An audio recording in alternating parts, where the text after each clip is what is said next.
Chapter 2551. Nalais did not hide any detail from Daisy and told her everything. When Daisy heard that the mastermind behind everything was Cecilia, she was stunned for a moment and did not say anything. Nalais took her hand. The Tailors placed her next to me by force because they want to create opportunities for the daughter. However, I've already seen through their scheme and kicked her out of the company. As for what she instigated Madame Ames to do, I'll get back at them slowly but surely after this. She remained silent for a while and then asked, Nalais, are the Tailors a pain to deal with? He explained, the Tailors hold a solid status among the aristocrats, and they have a lot of connections in the cabinet and business circles. For political candidates, the Tailors' votes are the most important. Although the Hathaways and the Tailors are now on the same level, uprooting the Tailors won't be an easy thing to do.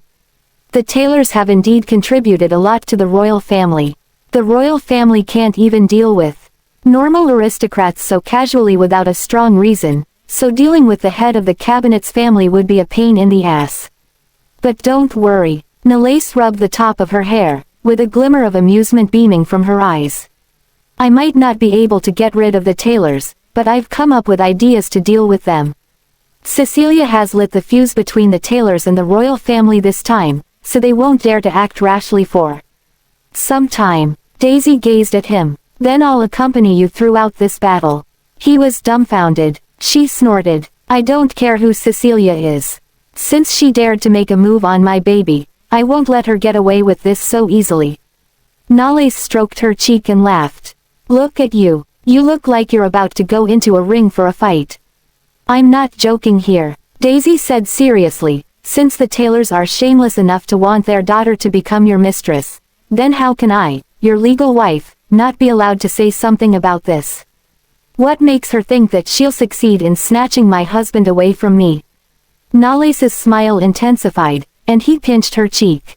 She'll never succeed. Other than you, I won't ever fall for another woman. Meanwhile, in a private hospital, Lucius and Bianca stayed in the ward for a long time. When Bianca saw her daughter lying on the bed, she could not stop crying and complained to her husband, "This is all your fault. All you see are benefits and numbers. You clearly know what Nalais Knowles is capable of. Do you really have the heart to watch our daughter continue to walk down this path and ruin her life?" Lucius frowned and did not say a word. Cecilia slowly opened her eyes at this time, and Bianca rushed to the bed. Cecilia, Mom, her voice sounded hoarse and dry. Bianca caressed her slightly pale cheek.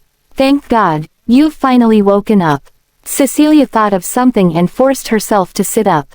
Dad, Mom, I'm here suffering all because of Nalais. Why would he treat me like this? I won't make myself suffer for nothing. I want to see Her Majesty.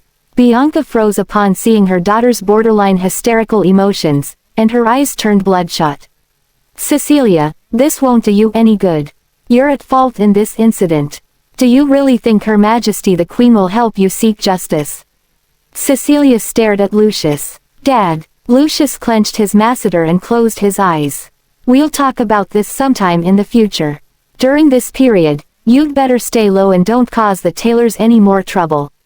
He then turned around and walked out of the ward. Cecilia was trembling with rage. No one has ever said no to me. I'm Cecilia Taylor, the target of admiration for the other noble ladies. Even if Nolachi has a wife, how could the position of the princess be handed over to a foreigner? Chapter 2552.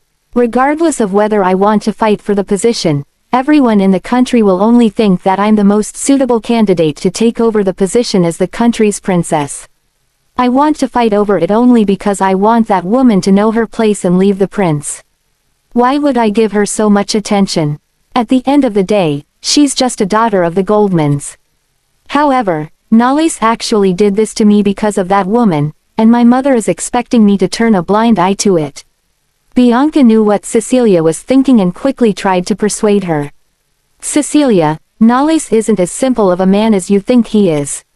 Think about the fate of those who have offended him in the past. Apart from being the son of Her Majesty the Queen, he doesn't deserve you, my precious daughter. How could Cecilia listen to her mother at this moment? She sneered. If there are other princes, then I'll choose to give up on him. But if you want me to give up now, you're only turning me into a laughingstock.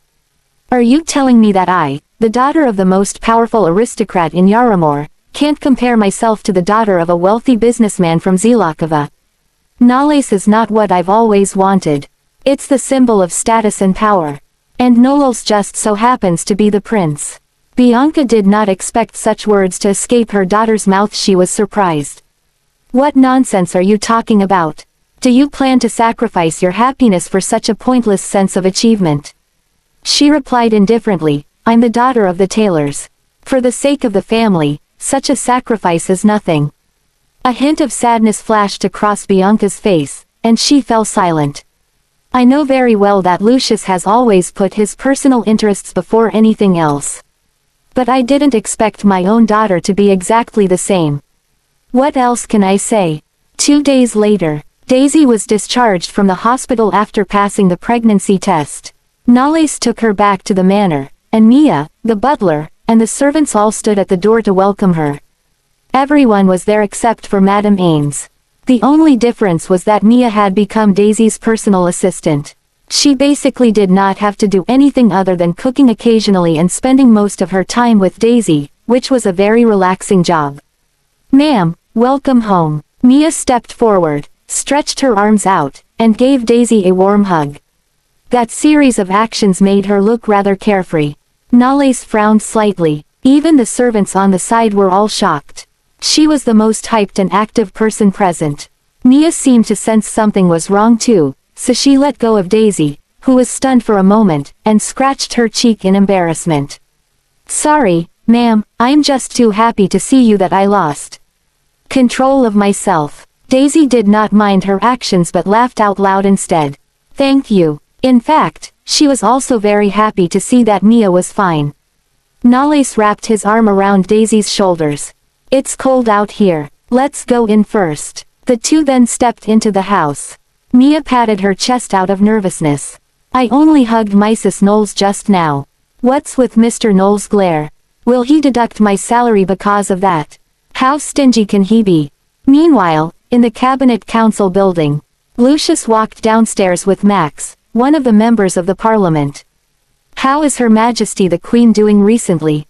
Max smiled and said, Her Majesty has recently been busy receiving representatives from various countries, so she can't get away at all. Lucius did not say anything. Max looked at him. Her Majesty the Queen has just assumed office. To be honest, many people are looking forward to the changes that the Queen can bring to Yaramor, and I believe you're also looking forward to it, right? Of course. Lucius nodded, and a hint of emotion flashed across his eyes. After all, we from the Tailor have witnessed the growth of all the previous kings, so I certainly look forward to it. After going out of the door, Max bid him goodbye, got in the car, and left. Chapter 2553. Hughes stared at the back of the car, and the smile on his face slowly disappeared. The only person from the cabinet that Queen Diana has seen recently is Max. She has refused to see anyone from the rest of the cabinet. I originally planned to win Max over, but this fella is too rigid and upright. He's not tactful enough. It's no wonder that Diana would choose him. He's only a young bird now, but it'll be difficult for me to deal with him when he's grown into a full eagle. On the other side of the city, after sending Daisy home and confirming that she had settled down, Nales went into the palace to meet his father. During the meal with him, Nales took the initiative to tell his father about Lucius. Rick lifted his head in surprise. What? Then what about the baby? The baby is fine, because if I don't say so, the Tailors will have 100 excuses to set foot into the palace and demand an explanation. Mom has just succeeded as the queen, so I can't make things harder for her. Seeing that Nales seemed very bothered, Rick sighed. The Tailors' control over the majority of the cabinet is really not good news for your mother. In fact, your mother also understands this, and that's why she plans to give some outstanding young people a chance in politics in the near future. As long as the valued officials aren't too bad, they'll have their chance. Nales's hand that was cutting the steak stopped, and he squinted. Is Mom planning to decentralize power? That's right. Those old geezers in the cabinet have monopolized power for many years. They've been arranging for people who are related to their own family to participate in politics in order to consolidate their own position, while the other people won't even have a chance at all. Rick sharply pointed out the inside story of the cabinet these few years. Your grandfather turned a blind eye and didn't care about it at the time because he had a mutually beneficial relationship with them, and he still needed them. Now that your mother has succeeded to the throne, she doesn't even think about it at all. Nales understood the meaning of his father's words. Mom doesn't share the same interest with them, so it's most reasonable for her to do these things because she doesn't need to care about her relationship with them. She can develop beneficial relationships with anyone at any time and promote anyone worthy of her trust. She doesn't need to be restricted by those people. If they are loyal, Mom will naturally be willing to let them retain their original power, but if they disagree with her ways, Mom will promote her own people, decentralize their power in the cabinet, and use it as a counterweight. This is equivalent to giving more people a chance to get into politics. As long as they have good abilities, they'll have the opportunity to take up positions in the cabinet. This will constantly inject new blood into the interior of the cabinet. The cabinet members will change or be replaced every 3 years, and the new members will take up new positions so that they won't have a chance to win each other over. Perhaps my grandfather had already taken this into account when he decided to make Mom the queen before he passed. Sure enough, after Diana eased the requirement of becoming a parliamentary candidate, she won the cheers of many citizens. However, some cabinet members were not very content with her approach. Has Her Majesty lost her mind? What is she up to? Who knows? Maybe she's come up with this way just because she wanted us to keep each other in check. Several ministers were discussing the Queen's decision in the corridor. When they saw Lucius approaching them with a sullen expression, they also knew that he seemed dissatisfied with the new requirements issued by Her Majesty. Your Excellency, what is the Queen thinking?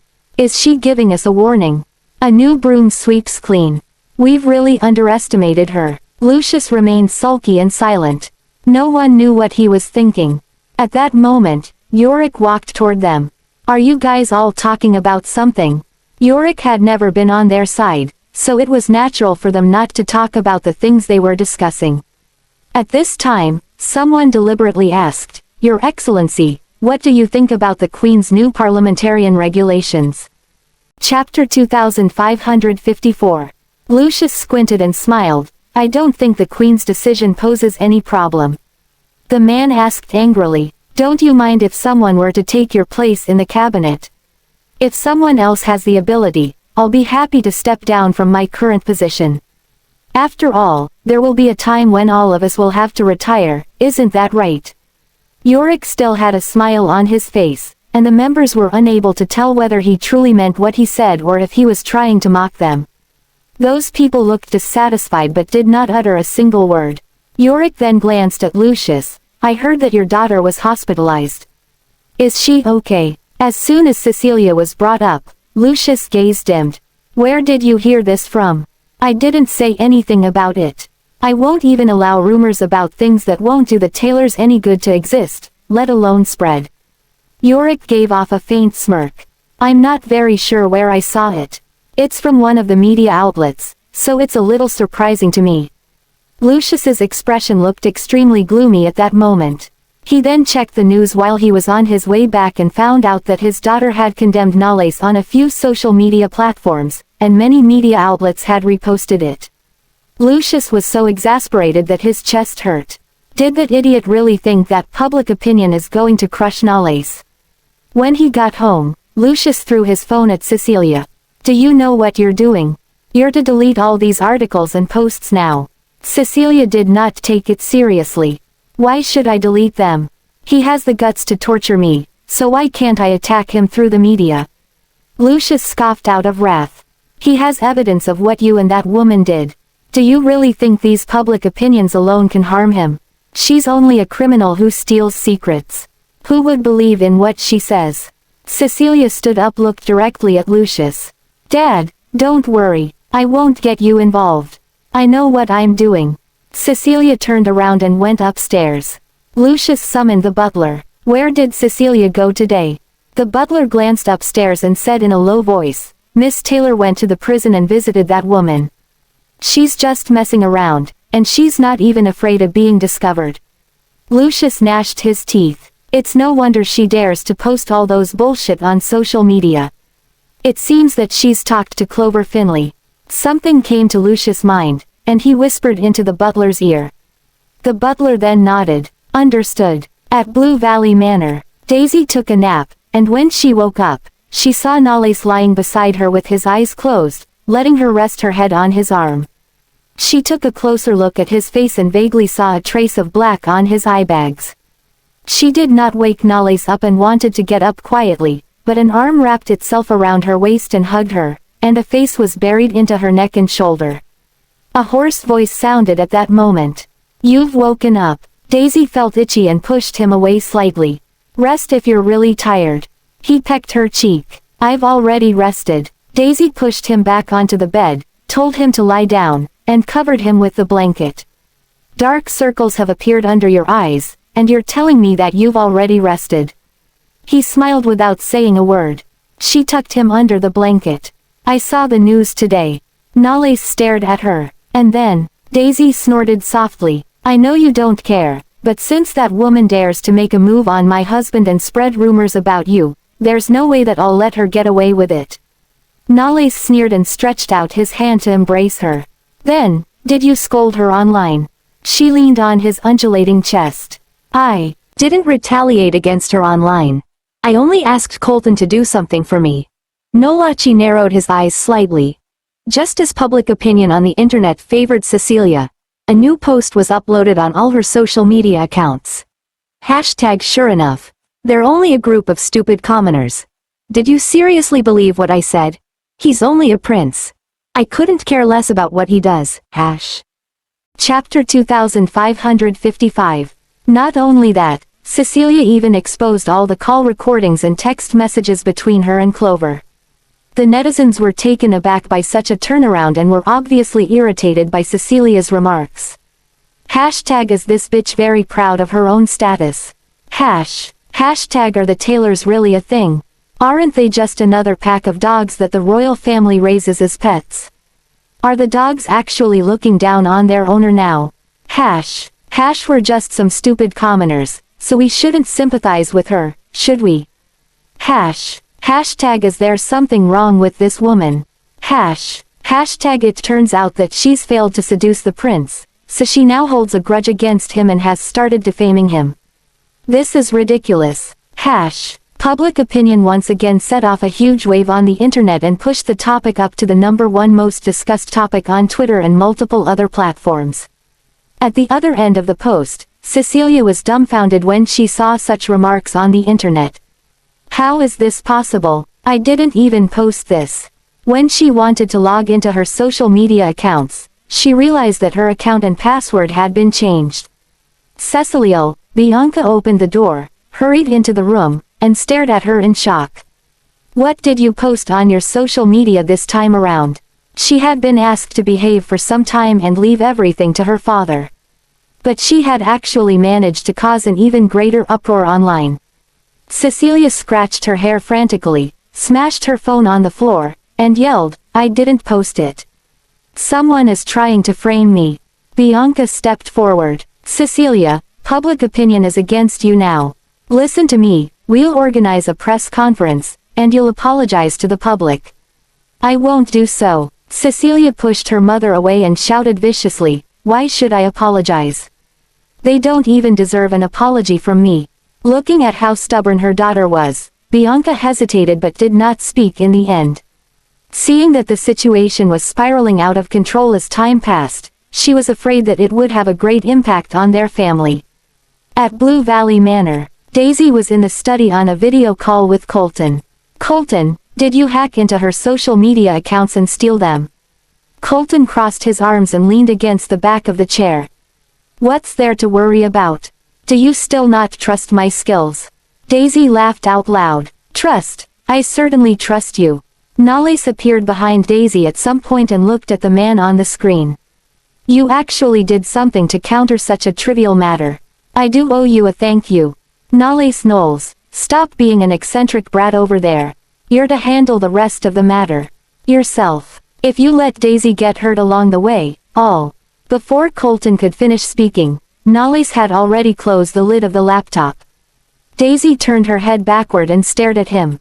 Colton hasn't finished yet. Nollis looked down at her. I know what he's going to say. I've heard it so many times that I'll vomit if I listen to it another time. Daisy raised her chin. Oh really? He leaned over and gave her a peck on her lips. I'm to protect my wife and not let her get hurt anymore. Do I really need him to remind me about these? Daisy raised her hand, rubbed his hair, and grinned. Then you must protect yourself when you go out too, especially when you're so good looking. Other women will surely target you. Nollis scoffed out of a slight rage and pinched her cheek. Sometimes, I think I'm really helpless when I'm around you. As soon as Nollis left the manor, he received a call from Edison while he was on his way. Edison reported, Mr. Knowles, Clover Finley died in prison. Nollis's expression dimmed instantly. When did it happen? Just this morning. I'm now at the Bureau of Justice, waiting for her autopsy report. Nollis ended the call, turned around, and went to the Bureau of Justice. Edison could be seen lingering at the entrance when he arrived at the bureau. Seeing that Nollis was getting out of the car, he hurried forward. Mr. Knowles. Nollis loosened his tie. Is the autopsy report out yet? No, but probably soon. He stopped and looked at Edison. Is anyone else here? Chapter 2556. Edison paused because he was trying to guess what was on Nollis's mind. Then after a while, he finally answered. Haven't informed anyone, but I can't be sure if nobody found out. After 10 minutes, they both waited in the hall, and the section chief walked out with the autopsy report. You're here, Your Highness. Nollis looked at the report. What did you find? He replied, we found some amatoxin in her body. This toxin is found in poisonous mushrooms. Consuming too much of it can cause heart failure. After that, he flipped a page. But what we found weird is that the food in prison is strictly prepared, so it shouldn't just show up in the food. We didn't find any of the poison in her cell either. Edison whispered to Nollis. Someone was bribed. Nollis squinted but didn't reply. After they left the Bureau of Justice, he rested his arm on Edison's shoulder and smiled. I have a mission for you. Edison nodded. Sure. Nollis blocked the news about Clover's death in prison from spreading. However, her death was still leaked to the media after a few days. The lobby of Giannis Tech was flooded with reporters. When Nollis showed up, they all rushed forward and asked, Mr. Knowles, Clover Finley used to work for you, and we had a tip-off about her death in prison. Since she caused your wife's miscarriage, did you really kill her while she was incarcerated? Was her death really connected to you? Nollis was silent when faced with all the questioning. Gideon rushed forward and pushed the cameras away. What are you talking about? How would her death be connected to Mr. Knowles? Who hired you to spread bullshit like this? The reporters frowned. We just want the truth. Besides, we know that the night she was poisoned, Mr. Knowles paid a visit to the prison. Why did he try to block the news if he's not related to her death? The other reporters looked at each other. They found out that Clover was dead for a few days prior to that, and it was obviously a cover-up. Was this really not related to him? Gideon's face dropped, and he still wanted to argue with them, but Nollis grabbed his shoulder and shook his head. Gideon contained his anger and stopped speaking. Nollis looked into the camera, tidied up his shirt, and said with a calm expression. I did block the news because I was investigating her cause of death. Everyone in the Bureau of Justice can confirm that. The reporters looked at each other again.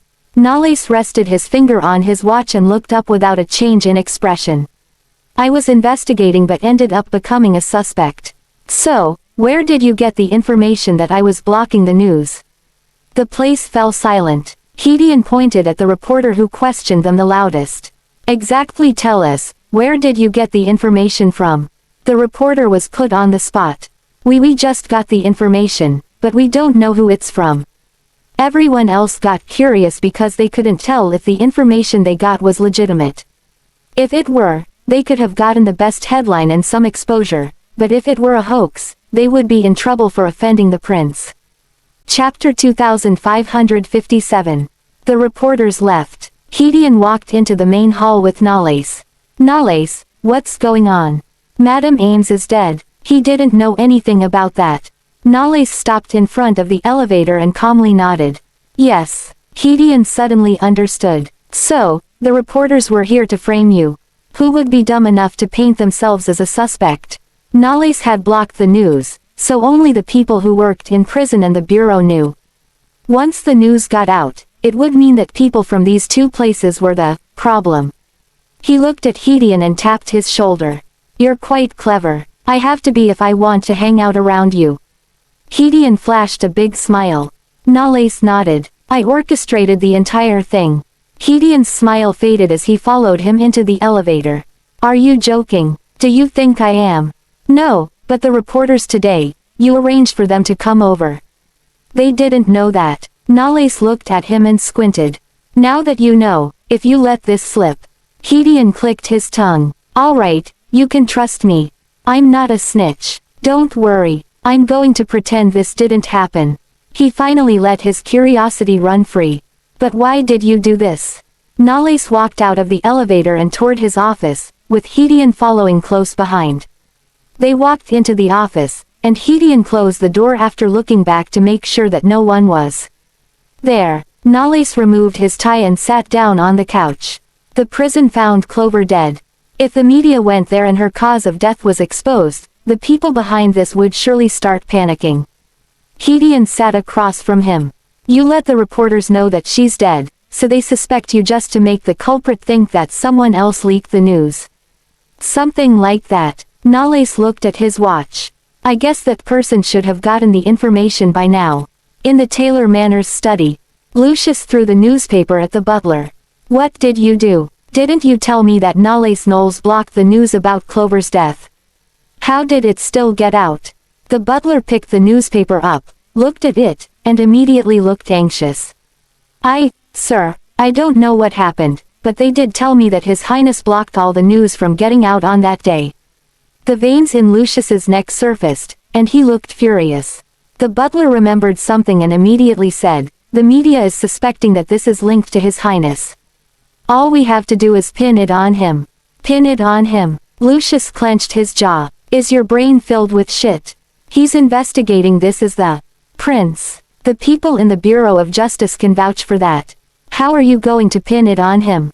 Do you think you can bribe them?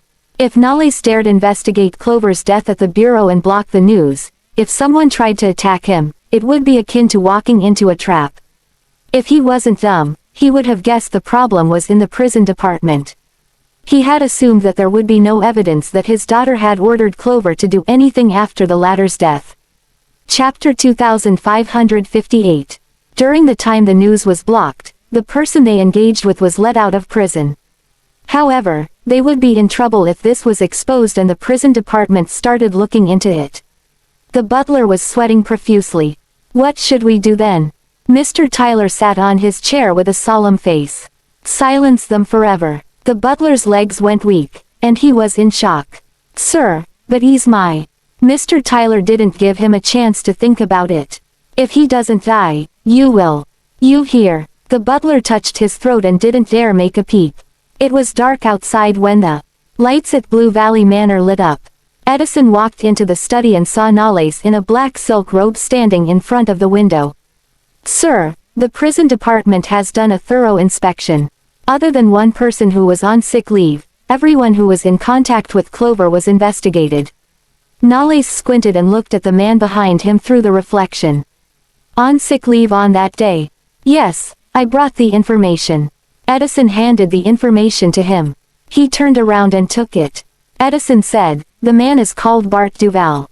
He's from the north and has been working in the prison kitchen for 5 years. He was on sick leave on the day of the murder, and everyone was able to confirm that. Nalles's eyes darted around. He didn't touch the inmate's food.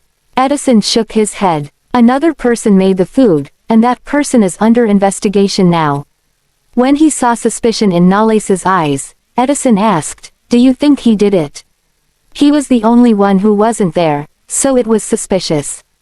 Take a look if he has relatives here and find out where he lives.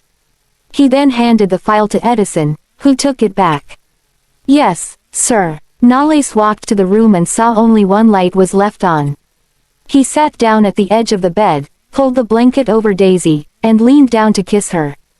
Daisy suddenly opened her eyes and blocked him. What are you still doing? He paused, then held her hand and raised his brows. You weren't asleep. I was waiting for you. She turned around and gave a lazy smile. Nales lay down next to her and let her lie on his arm. Daisy moved closer to his chest and hugged him. Nolly, I'm going for a checkup tomorrow. I'll go with you. No. Daisy looked up at him while the warm light shone on her face. Mia will be there with me. I'm just informing you. He frowned. You don't need me anymore. Daisy chuckled and tapped his nose. Of course I do. You have to be by my side during the delivery. Nales grabbed her hand, kissed her hand, and said in a hoarse voice, of course. The next day, Daisy and Mia went to the hospital accompanied by the bodyguards. Ma'am, why didn't you let His Highness Knowles come along? Mia didn't know what the proper way to address him was. Daisy rubbed her belly, which had started to show, smiled, and said, it's just a checkup. He has more important things to get to. Daisy knew that he was investigating the death of Clover. She didn't feel sorry for her death but couldn't just sit around when someone was trying to pin it on her husband. Chapter 2559. Nonetheless, Daisy believed that Nales would be able to get his name cleared. After she walked into the room, Daisy looked up at Mia and said, you can wait outside. Mia nodded, watched her go in, and walked around the corridor. After 15 minutes, Daisy walked out. Mia walked over and asked, how did it go? Daisy handed her the pictures from the ultrasound. Mia leaned closer and was shocked. Oh wow, twins. Daisy shushed her. Keep it a secret for now. Don't let anyone know that we still have the babies. Nales had announced that Clover and Cecilia had caused her miscarriage because he had plans. She had to play along to protect the children. Mia covered her mouth and nodded. Yes, ma'am. Daisy and Mia walked out of the hospital and bumped into Cecilia walking toward them, seemingly there for a checkup too. It was probably because of the side effects of taking the medication. When Cecilia saw them, her expression changed as she removed her sunglasses and glared at them. You. She took a quick glance at Daisy's belly. She was wearing a loose dress with a coat, so it didn't look like she was pregnant. Daisy raised her brows. Miss Taylor, what a coincidence. What are you doing here? Cecilia's face dropped when she remembered what Nales had done to her, forcing her to take the medication and messing up her menstrual cycle. Her stomach ached very badly too, all for this woman. She smiled through her teeth. It's none of your business. You, though, shouldn't be walking around now that you've lost your baby. Mia was annoyed by that. How could you say that? Daisy raised her hand to stop her and looked into Cecilia's eyes. I can get pregnant again. You, however, should rest after taking that medication. You might become barren. The mention of medication triggered Cecilia, and she yelled out loud, how dare you curse me? She raised her hand to slap Daisy. The slap sounded crisp, but it wasn't on Daisy's face, but hers. Daisy was faster than her and gave her a slap, which made Cecilia's face swell a little. She covered her face and was shocked. Daisy rubbed her burning palm and smiled. I did this for the child. You deserve it. You bitch. How could you? Cecilia rushed toward Daisy as she said that, but Mia quickly stood in front of her. Cecilia waved her nails at Mia's face, which scratched her. Daisy's face dropped when she saw them, and she gave Cecilia a kick. But since she might have used too much force, her lower abdomen hurt a little. She took a deep breath to avoid making it seem too obvious. Mia noticed something and immediately went over to hold her. Are you all right, ma'am? Daisy shook her head and took a look at Cecilia. At that moment, Cecilia's bodyguards rushed over. Miss Taylor. The bodyguards helped her up, but she pushed them away and shot daggers at Daisy. You're just a Goldman, yet you dare hit me. If I did anything to you today, I don't think the Goldman would be able to do anything to me. Daisy raised her chin. Go ahead then. Cecilia looked at the bodyguards behind her. Give them a good beating. Chapter 2560. The bodyguard approached Daisy. Mia yelled, help. The bodyguards who came with them heard Mia's voice and noticed that something was going to happen, so they rushed over. They surpassed Cecilia's guards in numbers. Mia pointed at Cecilia. "This woman wants to beat up our ma'am. What are we going to do about that?" Cecilia didn't realize that they had brought their bodyguards too. She clenched her jaw and arrogantly said, "So what? That's my turf. Are your men going to touch me? I'm a tailor. You're not going to survive in Yaramore if anything happens to me." Daisy smirked and looked at the bodyguards. "Do it." The bodyguards didn't care who Cecilia was and started beating her men up. All of them were professional fighters, so they were able to easily subdue the others. Cecilia backed away, looking pale. "Are you crazy? I'm a tail." Before she could finish, one of the men gave her a slap that made her fall to the floor. Cecilia was disoriented as her ear rang. There was even blood from the corner of her lips, and her face was badly swollen. She was stunned because a lowly bodyguard slapped her. Daisy walked over to her and looked down. "You're just a tailor, but my husband is a prince. Do you think a prince would be afraid to do anything to the daughter of an aristocrat? People might think the Tailors are the royals if that were true." Cecilia trembled in anger. Her arrogance was obviously slapped away. Daisy crossed her arms and continued. "I couldn't care less about you Tailors anyway. If you want to compare status, my grandfather is a count in Stoslow. We're higher in the social hierarchy than you Tailors, but I wasn't being as arrogant. Why do you think you can do that?" She then leaned down closer to her. "You ignorant woman. I can understand though. We Goldmans are in the business world, but it doesn't mean you can bully us." Daisy stood up straight and walked away with Mia and the bodyguards. Cecilia looked at her useless bodyguards and then at herself before fainting because she was too furious. When they were back in the car, Mia happily said, "So what if she's a tailor? She's walking around with an empty head. She thought we wouldn't do anything to her. That's too funny. She deserved that slap." Daisy shrugged. "I've seen a lot of people who like to push people around. She'll keep thinking she can bully us if I don't teach her a lesson." She had been intending to give Cecilia a good beating for a long while. She was glad that Cecilia gave her a reason to do it. "Exactly. I hate the aristocrats who bully people. All they did was be born into a good family. That's nothing to be proud of." She hated the upper class, who thought they were better than everyone, but Daisy and Freya were different. Daisy noticed the scratch Cecilia's nails left on Mia's face. "I'll give you some ointment when we're back. I don't want it to leave a scar."